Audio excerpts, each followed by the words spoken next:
நிறுத்த போராட்டம் தமிழ்நாடு அளவில் இன்று சிறப்பாக நடைபெற்றுக் கொண்டிருக்கிறது. அது சமயம் நமது தேனி மாவட்டத்தில் ஊரக வளர்ச்சித்துறையில் பணியாற்றிக் கொண்டிருக்கும் தூய்மை காவலர்கள், துப்புரவு பணியாளர்கள், பள்ளி சுகாதார பணியாளர்கள் அனைவரும் இன்று வேலை நிறுத்தத்தை மேற்கொண்டு இன்றைய நமது மாவட்ட ஆட்சித்தலைவர் அலுவலகம் முன்பு வேலை நிறுத்த போராட்டத்தை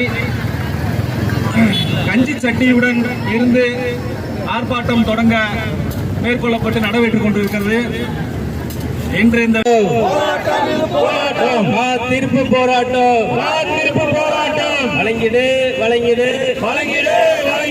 கொரோனா கால தடுப்பு பணியில் ஈடுபட்ட தொழிலாளருக்கு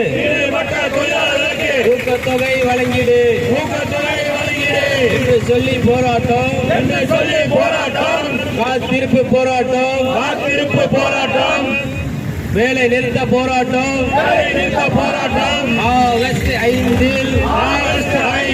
வேலை நிறுத்த போராட்டம்